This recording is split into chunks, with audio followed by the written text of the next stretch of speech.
Good afternoon, church. See you all. Happy birthday to everybody. We're celebrating everyone's birthday later after the service. So we're glad to see Pastor Elmer Manso and I'm Yoli, and some of our visitors here. Leah, Hart, Mr. Maribel, and Aiden, right? Other visitors? Do we have other visitors now? Okay. We're so happy to be fellowshipping with you this afternoon, and welcome to Faith Community Christian Church. Hope to see you the next Sundays. Okay, let's all pray. Father God, we would like to thank you for this day, for this afternoon that we're gathered here together to praise your name, to worship you, Lord, in spirit and truth. Lord, as we come to you, as we hear your word, give us the wisdom, Lord. Let us focus on your word and speak to us in our midst this afternoon. We praise you and we lift your name high in Jesus' name. Amen. Okay. Our text for today is found in John chapter 9, verses 1 to 5. It's called Beyond Blame. Altogether, Beyond Blame. So what's beyond blame? Can we surpass a difficult situation and see what is beyond? Good afternoon, Faith Community Christian Church. Today we'll delve deeper into how Jesus responded to the question, who's to blame? Who's at fault? And where we should focus indeed instead. So the passage that we had just read tells us a story when Jesus and his disciples encountered a man who's been blind since birth. So they were asking Jesus, whose fault is this? Why was this man born blind? Is this the fault of his parents? Or it is his fault? So Jesus' response was profound and transformative. Rather than attributing blame, Jesus emphasizes the opportunity for God's glory to be revealed in the situation of this man. So I would like to address in more depth and highlight two main points. First point is breaking the blame. Breaking the blame. And second is focusing on God's glory. Breaking the blame and focusing on God's glory. Let us begin with breaking the blame. Who is to blame? Whose fault is this? Blame is a natural response to pain. When we get injured when we were little, of course, we would tell our parents, okay, it's his fault. It's my classmate's fault. We are looking for someone to blame. When things go wrong, our first instinct is to point fingers and assign blame to anyone. Right? So the question of the disciples is, who sinned? This man or his parents? It reflects our common instinct as a human. So disciples assume that the man's blindness was a punishment for his sin or his parents' sins. It was their common belief during that time that suffering was always a direct result of someone's sin. Right now, it's somewhat related to the notion of karma, but we don't believe in that. But Jesus' response clearly refuted this misconception. He explained that the man's blindness was not a punishment for sin, but it is an opportunity for God's word and glory to be revealed and to be displayed in that man's situation. So this shifted their focus from blame to divine purpose.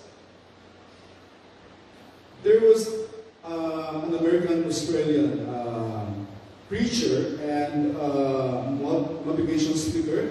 His name is Nick Vujicic.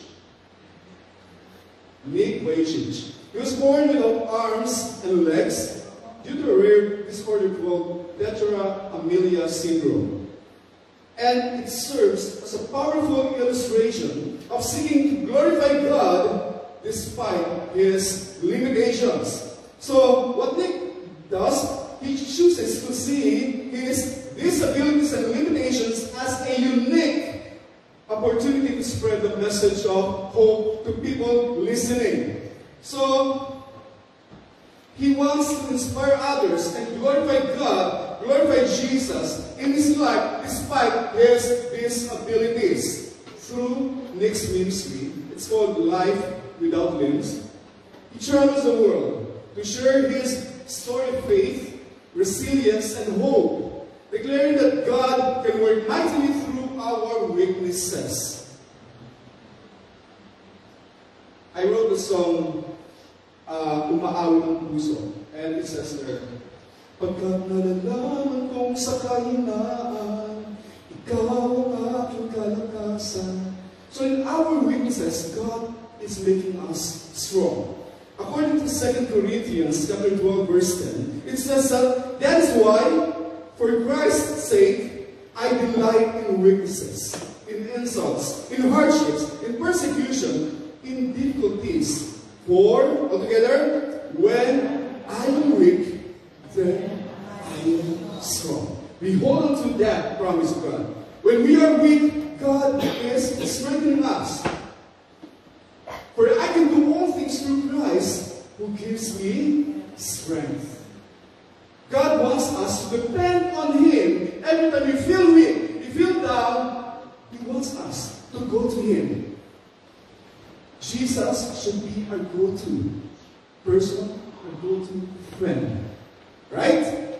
Instead of going to anyone, to your best friend, to your family, go first to Jesus. In our weaknesses, Jesus is making us strong. So this life relates to the message of John chapter 9, verse 1 to 5, showing that his circumstances are not a punishment, but it is a platform for God's glory to be displayed in his life, encouraging countless individuals to look beyond their weaknesses, beyond their struggles, and see the profound ways God can use their lives for His purposes, for His glory. So Nick's life teaches us to break the blame and transform adversity into a powerful testimony. And that leads to our second point, focusing on God's glory. Altogether, focusing on God's glory. In John chapter 9, verses 18 to 19, it says, he still did not believe that he had been blind and had received his sight until they sent for the man's parents. Is this your son? They asked. Is this the one you say was born blind? How is it that now he can see? So the man born blind received his sight from Jesus, so that God's words, God's glory could be displayed in his life. God was glorified to the blind man's miraculous healing, so that God may be glorified and people would focus on God's glory rather than the weaknesses of this man. So Jesus' miracles were not just focused on physical healing, but they were demonstrations of God's power and glory. Jesus shifted the disciples' focus from this limitation, from this disability, to His divine purpose, teaching us to always look for God's work, God's glory in every situation. Every time we feel, every time we are encountering a struggle, a trial in our life, God is directing us to focus on Him. No problem is too big for us, because God's power, God's help is even bigger than any of our problems. Right? We can have problems as big as a ship, an airplane, but God's grace is a way as big as the ocean. Okay? It's deeper than deep, it's wider than wide. So, this message is teaching us that we have to go beyond the immediate cause of suffering and see God's glory to be revealed in our trials. Are we looking for God's glory every time we experience suffering in our life? Are we excited to know, Lord, what you're trying to tell me, what you're trying to teach me out of this trial, out of this suffering? We have to always look on the brighter side of the situation. So instead of us asking who sinned and who to blame, we should ask, what's God doing in this situation? And how can God be glorified in these circumstances? If we could just focus on God's work, if we could just focus on how God would deal with our situation, we can always find hope and encouragement even in the darkest times of our life. There's always a silver lining. There's always a light at the end of the tunnel. Right? God would not want us to stay in the dark. God is going to free us. God is giving us hope. You know, if you're a Christian, that differentiates us from other people. Because we have this lasting hope. Even in the midst of trials, we are still hoping that we can get through this situation. That's why we can always smile. Even when you are into debt, we have so much bills to pay, we can always smile. Because we have this hope coming from the Lord. Right? That is focusing on God's glory. During World War II, there was this lady, Corrie ten Boom. Who's familiar with her? Corrie Aquino. Corrie ten Boom. She was a Dutch Christian. And during World War II, she actually helped a lot of Jewish people under the Nazi government during the Holocaust. And what she did, together with her sister and her father and her family, they were hiding these Jewish people into their home so that they would be spared from the punishment of Adolf Hitler. So, this act of helping these Jews actually led to their arrest in 1944. So, Corrie, her sister Betsy, and her father, they were all in prison. And while her father died immediately or shortly, Corrie and Betsy were transferred to Ravensbrück concentration camp. That is one of the notorious women's labor camps in Germany. So, Corrie and her sister endured so much suffering and cruelties from the guards, but they held on to their faith. They kept on conducting secret Bible studies, and they would always share the faith that they have, the love of Jesus to their fellow prisoners. Unfortunately, Betsy's health, her sister's health, deteriorated, and she eventually died in the concentration camp. But before her death, Betsy told Corrie, there is no pain so deep that God's love is not deeper still.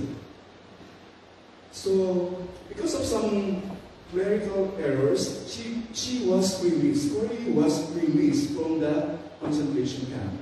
And eventually, when she was released, she went back to Netherlands and became an evangelist.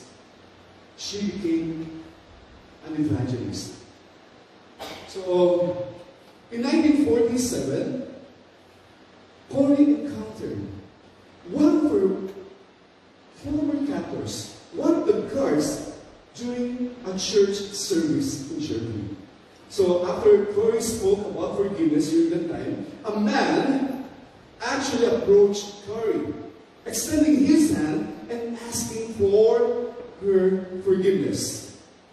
Then Corrie recognized that this man was one of the cruelest guards in the concentration camp. So, in her book, The Hiding Place, Corrie described the intense struggle she felt in that moment.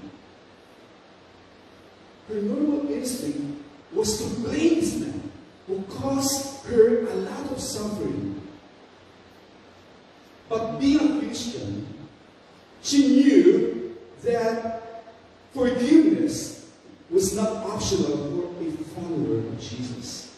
She had to forgive this person.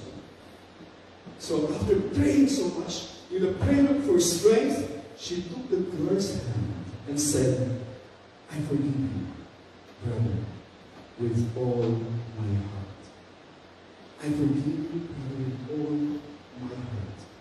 In that act, she felt the power of God's love and realized that forgiveness had set her free from the chains of blame and bitterness. From the chains of hate, she was free from that feelings. So, this act brought healing to her heart, and it exemplified God's love through her life. So, forgiveness. Can you answer the person beside you? Is it easy for you to forgive? How can you easily forgive? This person, someone who hurts you, are you willing to forgive? Okay, forgiveness. It is a powerful act of grace that frees us, that liberates us from the chains of pain, suffering, bitterness, and act of blaming. We are going beyond blame. So, forgiveness is a conscious effort. It is a conscious decision to let go of our anger and resentment. It is a form of offering our grace, and it is an act of being Christ-like. Being Christ-like. If someone is forgiving, he is actually being Christ-like. Can we ask ourselves, are we forgiving? Can we forgive someone who hurts us? So just like how the blind man allowed Jesus to transform his situation and use it for God's glory, in John chapter 9, verse 30 to 32 and verse 38, it says, all together, can we read it together? The man answered, now that is remarkable. You don't know where it comes from, yet you opened my eyes. We know that God does not listen to sinners. He listens to the godly person who does his will. Nobody has ever heard of opening the eyes of a man born blind. If this man were not from God, he could do nothing. Then the man said, Lord, I believe. And he worshipped him. So, amidst our anxiety, amidst our depression, our pains, our troubles, our trials, our problems in life, instead of saying, what did I do?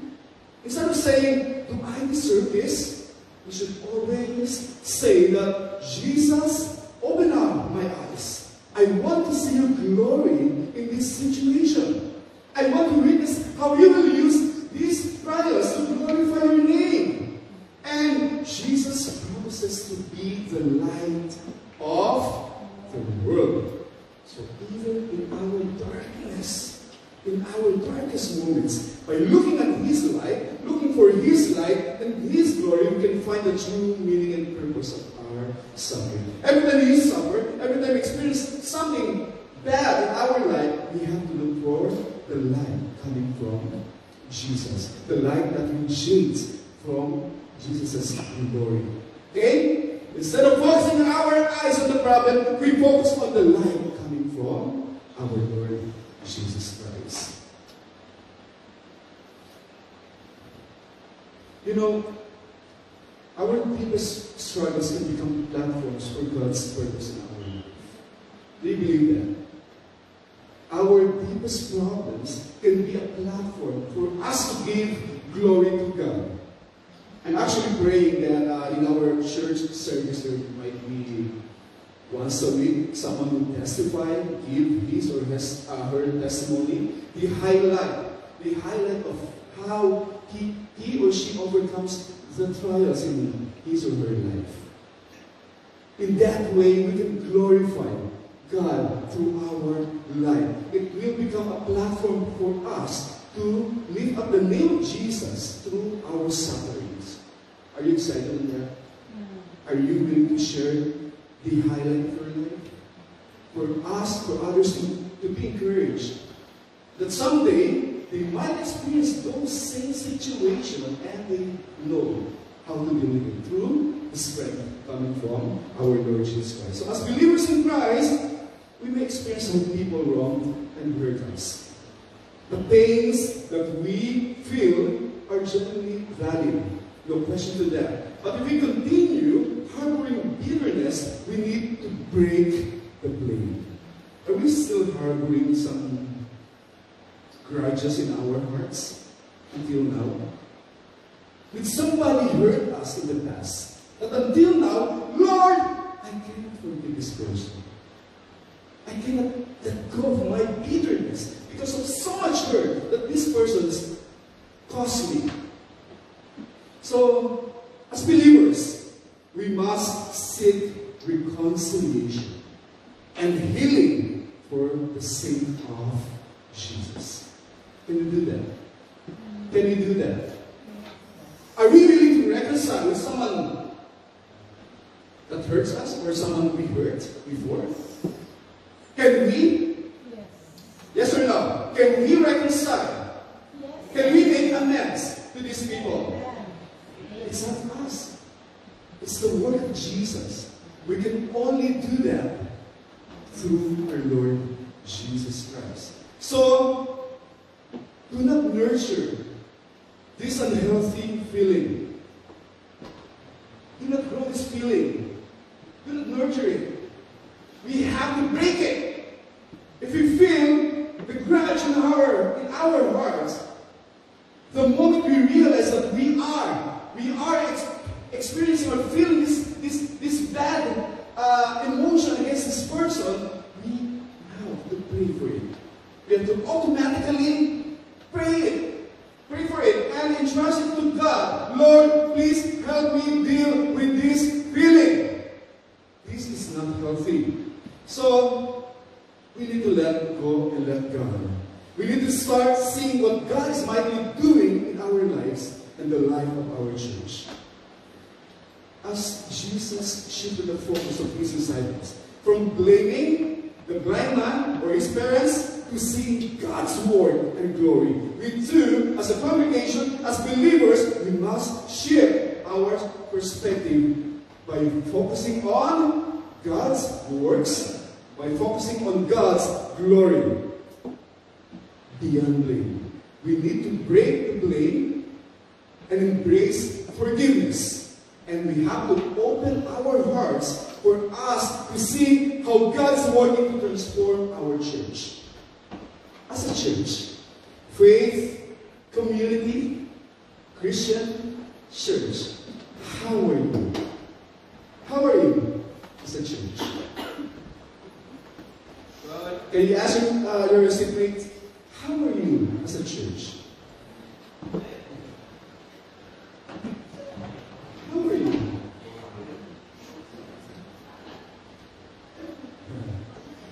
So, by breaking the blame, it will not only foster unity and strength within our congregation, but it will victoriously turn our church's painful chapter into a powerful story of forgiveness and healing.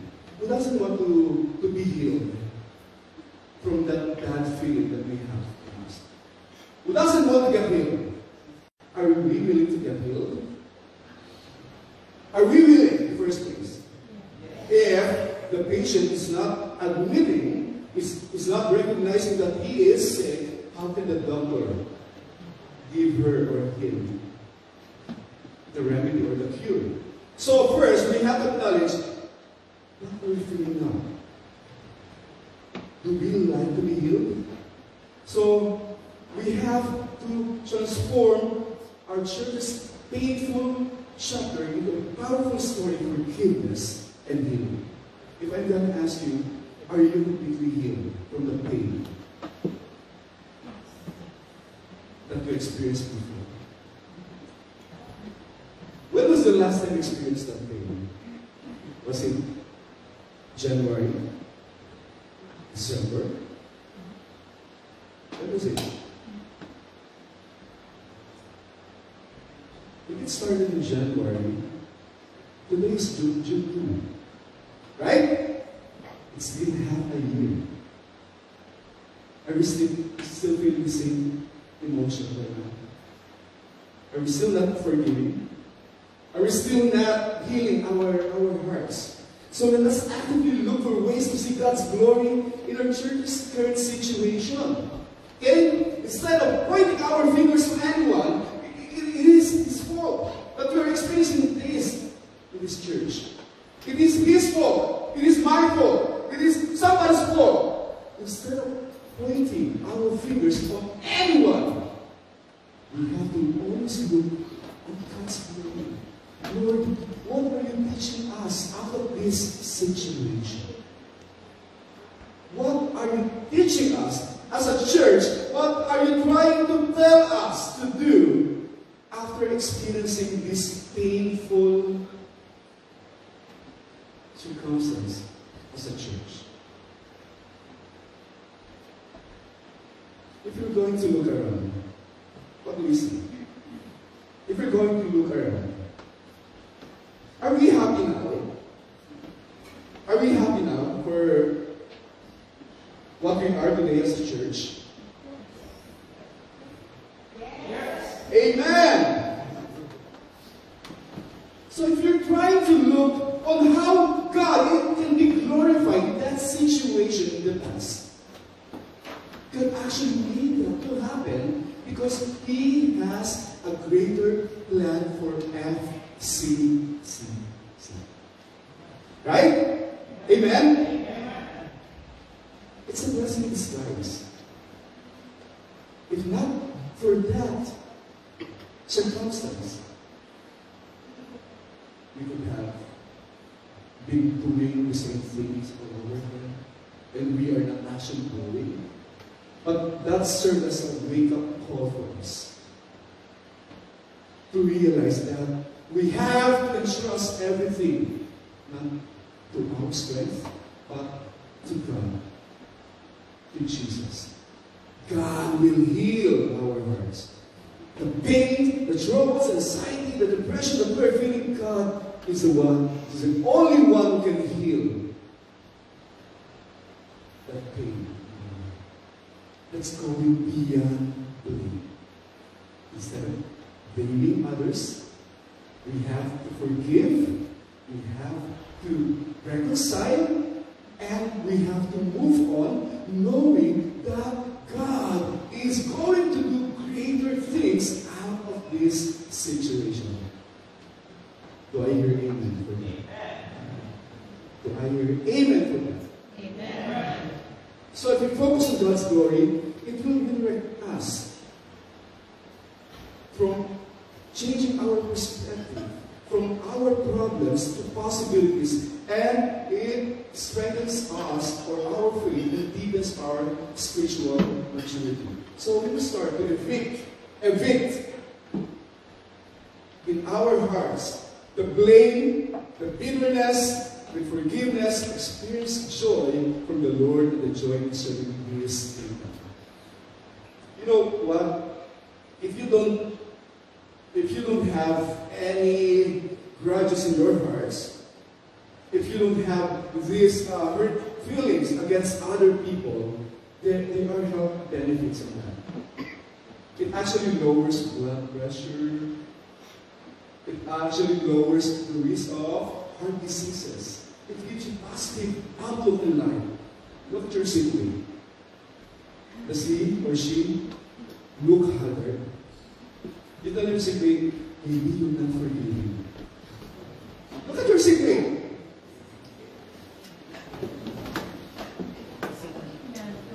How does he look? Maybe the problem is you're not forgiving. You are harboring grudges, hate, anger in your heart. So this is the time that we go beyond blaming people. That we go beyond blame and we start to break the blame. Start to forgive and reconcile. And and always look at the brighter side of the situation and look how this situation can glorify our God. So right now, break the blame and focus on God's glory. So let's pray. Father God, we thank you for this message, Lord. Thank you, Lord, for reminding us the importance of forgiveness, the importance of not focusing on the blame we have on people. That every time we experience, Lord, difficult situations in our life, trials, struggles, shortcomings, limitations in life, instead of blaming others, instead of blaming people around us, instead of blaming ourselves, we should focus on how you can be glorified in this situation. Lord, please always remind us to break the blame in Jesus' name, to break these chains of anger, of hurt, of ill feelings. We have to move forward. We have to reconcile. And we have to be forgiving to other people. So, Lord, please give us the strength. We can do all things through you alone, Lord. We cannot do that. We cannot give out this positive feeling toward others if not for you. So, give us, strengthen us, Lord, for us to learn to forgive and to move on. This we pray in Jesus' name. Amen.